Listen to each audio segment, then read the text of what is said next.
నేను జిఆర్ మహర్షి. వైజాగ్లో అనూహ్యంగా తెలుగుదేశం ఎమ్మెల్సీ ఎన్నికల్లో నుంచి డ్రాప్ అయిపోయింది.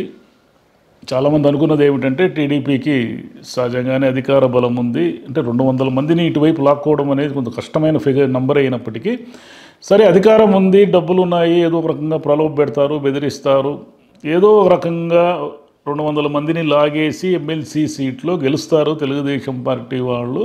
అదేం వాళ్ళకేం కొత్త ఏం కాదు కదా. ఎక్కడైనా అటు ఆ పార్టీలో నుంచి ఈ పార్టీలోకి తీసుకోవడం ఇవన్నీ పెద్ద విషయం, కొన్ని ఎన్నికల్లో మామూలు విషయాలే కాబట్టి, క్యాంపు రాజకీయాలు అందులో టీడీపీ అందివేసిన చేయి కాబట్టి చాలా ఈజీగా ఇదేదో వర్కౌట్ అవుతుంది అనుకున్నారు. కానీ ఆశ్చర్యంగా ఏం జరిగాయంటే 2 సంఘటనలు జరిగాయి. ఒకటి, బొత్స సత్యనారాయణ గారు గట్టి క్యాండిడేట్ కావడం అనేది ఒకటైతే, రెండవది జగన్ గారు చాలా సీరియస్గా తీసుకొని ఎట్టి పరిస్థితుల్లోనూ కూడా ఈ ఎన్నికల్లో మనం ఓడిపోకూడదు అని తీసుకోవడం వల్ల ఏం జరిగిందంటే, వైసీపీకి సంబంధించిన ఓటర్లు, అంటే రకరకాల స్థాయిల్లో ఉంటారు కదా, కార్పొరేటర్లు అని, వీళ్ళు ఎమ్మెల్సీ ఎన్నికలకు సంబంధించిన ఓటర్లు, వీళ్ళందరినీ చాలా జాగ్రత్తగా ప్రొటెక్ట్ చేసుకుని క్యాంపుకు తరలించేయడం వల్ల ఏమైందంటే తెలుగుదేశం పార్టీకి అది అసాధ్యంగా మారింది. అంటే వాళ్ళను మళ్ళీ తీసుకుని, అంటే ఏ ఒకరో ఇద్దరో 5గురో 10 మందో అయితే ఏదో ఒక రకంగా గేమ్ ప్లే చేయొచ్చు, కానీ మరి 200 మందిని లాక్కొని అనేది చాలా పెద్ద గేమ్. అది అంత పెద్ద గేమ్ ఆడడం అనేది తెలుగుదేశం పార్టీ కష్టమైపోయింది. అందువల్ల ఇది కాదు, మనము ఇలా ఇంకా ప్రయోజనం లేదు, ఒకవేళ నిలబడినా ఓడిపోయే పరిస్థితి ఉంది కాబట్టి, నిలబడి ఓడిపోతే అది ఇంకా అవమానం. ఎందుకంటే అధికారంలో ఉన్న పార్టీ, ఏ పార్టీ అయినా సరే, మధ్యలో వచ్చే ఏ స్థానిక సంస్థలు కానీ ఎమ్మెల్సీ కానీ ఏ ఎన్నికల్లో అయినా సునాయాసంగా గెలుస్తుంది. ఎందుకంటే దానికి ఉన్న అడ్వాంటేజ్ అది, పవర్ అడ్వాంటేజ్ అది. అలాంటిది క్యాండిడేట్ని పెట్టిన తర్వాత కనుక ఓడిపోతే మాత్రం చాలా తీవ్రమైన అవమానం ఉంటుంది అనేసి సింపుల్గా వాళ్ళు డ్రాప్ అయిపోయారు. ఎందుకంటే మనకు అంత బలం లేదని. ఇప్పుడు దీనికి ఇలా ఎలా కవర్ చేసుకుంటున్నారంటే, మేము అంటే చిత్తశుద్ధితో కూడిన రాజకీయాలు, విలువలతో కూడిన రాజకీయాలను ఇష్టపడుతున్నాము, చంద్రబాబు గారు దీనికి అంటే ఈ ఫిరాయింపులకు ఇష్టపడడం లేదు, అందుకని మేము వాళ్ళనంతా కొనుక్కొని ఏదో ఎమ్మెల్సీగా గెలిచే ఉద్దేశం మాకు లేదు, మేము విలువలతో కూడిన రాజకీయాన్ని నడుపుతాము అనే లెవెల్లో మాడుతున్నారు. ఇక్కడ విలువలు అవన్నీ అబద్ధాలు. కానీ ప్రాబ్లం ఏమంటే మీ వల్ల కాలేదు. వైసీపీ వాళ్ళని 200 మందిని లాక్కోవడం మీ వల్ల కాలేదు కాబట్టి నిలబడితే మీరు ఓడిపోతారు.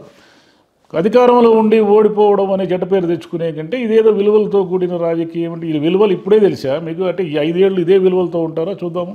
ఈ 5 ఏళ్ళు ఎక్కడ ఏ మున్సిపాలిటీలో కానీ, ఏ కార్పొరేషన్లో కానీ, అక్కడ ఉన్న కార్పొరేటర్లు కానీ, కౌన్సిలర్లు కానీ, లేదా ఇతరత్ర ఎవరినైనా సరే మీ పార్టీలోకి చేర్చుకోకుండా, లేదా మున్సిపాలిటీల్లో కార్పొరేషన్లో అనేక చోట్ల వైసీపీ చైర్మన్లు ఉన్నారు కదా, మేయర్లు వీళ్ళంతా ఉన్నారు కదా, వాళ్ళ మీద ఎక్కడ కూడా అవిశ్వాసం పెట్టకుండా ఇదే విలువలతో కూడిన రాజకీయం 5 ఏళ్ళు నడుపుతారా? ఖచ్చితంగా నమ్మలేము అది. ఎందుకంటే ప్రాక్టికల్ ఇంపాసిబుల్. ఎవరికి వాళ్ళకి తమ చేతిలోకి పవర్ తెచ్చుకోవాలని ఉంటుంది. కానీ ఈ విలువలు అనేటివి ఏమిటంటే, మనం ఓడిపోయేటప్పుడు ఎలాగో విలువల గురించి మాడితే ఒక కొంచెం క్లీన్ చిట్ ఉంటుంది అని. అంటే ఇక ఎవరంటే ఏదో సామెత చెప్తారు, ఎందుకయ్యా కింద పడ్డావంటే, కింద ఎక్కడ పడ్డాను నేను మొగ్గేశాను అన్నాడంటే ఎవరైనా. అంటే మనం ఎలాగో కింద పడ్డాము, దాన్ని ఎలాగో సమర్థించుకోవాలి కాబట్టి ఇప్పుడు మనం విలువలతో కూడిన రాజకీయం. ఇంకోటి ఏమిటంటే, ఇంకో కొత్త విషయం ఏంటంటే, వైసీపీలో వాళ్ళందరినీ ప్రజలు తిరస్కరించారు కాబట్టి, వైసీపీ వాళ్ళు ప్రజా వ్యతిరేకులు ఉండాలని తిరస్కరించారు కాబట్టి, అంతమందిని మేము మా పార్టీలో చేర్చుకుంటే అది ప్రజా తీర్పుకు వ్యతిరేకమవుతుంది కాబట్టి మేము అందుకే వాళ్ళ జోలికి పోలేదు, వాళ్ళని మేము ఎక్కడ చేర్చుకోము అన్నట్టుగా కూడా ఏదో ప్రెస్ స్టేట్మెంట్, టీడీపీ వాళ్ళ ప్రెస్ స్టేట్మెంట్ కూడా ఒకటి రిలీజ్ అయ్యింది. సరే, ఈ ఊరికే ఇవన్నీ మాట్లాడేదానికి బాగానే ఉంటాయి, కానీ ప్రాక్టికల్గా ఏమిటంటే, మీ వల్ల కాలేదు, మీరు ఓడిపోయారు అంటే ఓడిపోవడం ఇష్టం లేక వదిలేసుకున్నారు.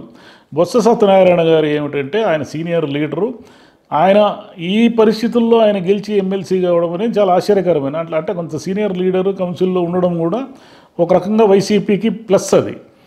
ఇప్పుడు ఏమిటంటే, వీళ్ళు వైసీపీ వాళ్ళు కూడా ఏదో పెద్ద భుజాలు తెరుచుకొని మేము చూసామా, మేము గెలిచాము, ఇది తెలుగుదేశం పాలనకి, అంటే తెలుగుదేశము ఏదో ఇప్పుడు ఈ మధ్య పథకాల విజామాలు చేయాలి, ఈ విజామాలు చేయాలి అంటున్నారు కదా, వీటన్నిటికీ వెంటనే ప్రజల రిఫ్లెక్షన్ అని కనుక అనుకుంటే మాత్రం అది అమాయకత్వం. ఎందుకంటే ప్రజల రిఫ్లెక్షన్ ఏమీ లేదట. ఆల్రెడీ అంతా మీ పార్టీ వాళ్ళు దూకకుండా మీరు జాగ్రత్త పడ్డారు క్యాంపులు అవి తీసుకొని పోయి. కాబట్టి ప్రజలకి దీనికి ఏమి సంబంధం లేదు. లాస్ట్ టైం కూడా లిమిటెడ్గా వేసే ఈ డిగ్రీ హోల్డర్ల ఎమ్మెల్సీ ఎన్నికలు ఇట్లా వాటిలో తెలుగుదేశం గెలిచినప్పుడు కూడా ప్రజల్లో వ్యతిరేకత వచ్చింది అన్నట్టుగా మాట్లాడినారు. కానీ ఒక లిమిటెడ్ సెక్షన్కి సంబంధించిన తీర్పు ఎప్పుడూ కూడా అది ప్రజా తీర్పు కాదు. కాబట్టి ఇప్పుడు ఎమ్మెల్సీ ఎన్నికల్లో గెలిచినంత మాత్రాన ఏదో ప్రజా తీర్పు మీకు అనుకూలంగా ఉందని, టీడీపీకి వ్యతిరేకంగా ఉందని మాత్రం అట్లా మాత్రం అది కాదు. వాళ్ళు ఈ క్యాంపు రాజకీయాలు నిర్వహించే అంత శక్తి లేకుండా పోయింది. ఇట్ మీన్స్ 200 మందిని లాక్కొని వాళ్ళందరినీ మీరు ఆల్రెడీ ఈ క్యాంపుకు తరలించేసిన తర్వాత మళ్ళీ వాళ్ళందరిని లాక్కొని రావాలంటే చాలా పెద్ద విషయం అది. కాబట్టి వాళ్ళందరిని లాక్కొని మళ్ళీ డబ్బు ఖర్చు పెట్టి ఎమ్మెల్సీగా గెలవడానికి మళ్ళీ ఇన్ని కోట్లు ఎవరు పెడతారు, ఇదంతా అవసరమా అనే మూడ్లు కూడా ఉండొచ్చు. మొత్తం మీద తెలుగుదేశం పార్టీ చేతులు ఎత్తేసింది, వదిలేసుకుంది, డ్రాప్ అయిపోయింది. వైసీపీ గెలిచిపోయింది. అయితే ఈ ఎమ్మెల్సీ బొత్సత్యనారాయణ గారు గెలవడం అనేది వైసీపీకి కొంత నైతికంగా మద్దతు ఇచ్చే అంశము. జగన్ గారికి కూడా అంటే రేపు 5 ఏళ్ళు పోరాడాలి కదా ఆయన, ఈ 5 ఏళ్ళు పోరాడాలి కాబట్టి ఆయనకు కూడా కొంచెం బూస్ట్ లాగా ఉంటుంది. కానీ జగన్ గారు ఈరోజు మంగళవారం అంటే ఈరోజు మీటింగ్లో మాట్లాడుతూ ఆయన ఏమన్నారంటే, చూసారా నేను వస్తే మీకు ఈ పాటికి అవి ఆ డబ్బులు పడి ఉండేటివి, ఈ డబ్బులు పడి ఉండేటివి, మనం ఏమి లేదు, మనల్ని ఇంకా ఇబ్బందులు పెడతారు, కష్టాలు పెడతారు, మనం 5 ఏళ్ళు పోరాడుతూనే ఉందాము, ఏం భయపడకండి అని కార్యకర్తలకి వాళ్ళందరికీ వాళ్ళ నాయకులందరికీ ధైర్యం చెప్పాడు. అక్కడ వరకు బాగానే ఉంది.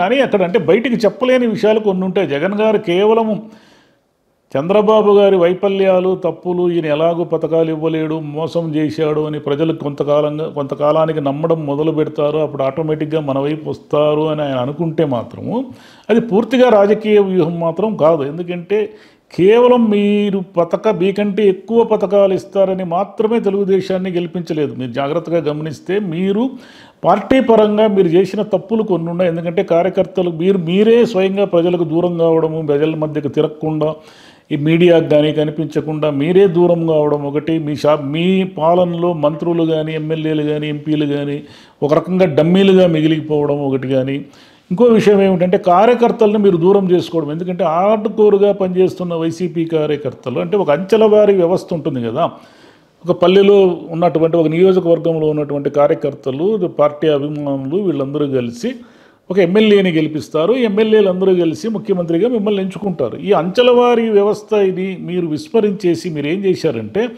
నేరుగా నేను ఓటర్తోనే, నేను పథకం లబ్ధిదారుడు అనేవాడు నా ఓటరు, అతనితో నేరుగా నేను సంబంధం పెట్టుకుంటాను, ఆయన జగన్ను చూసి ఓటేస్తాడే తప్ప అక్కడున్న ఎమ్మెల్యేను, ఎంపీను, లేదంటే అక్కడ ఉన్న వాళ్ళను చూసి కాదు.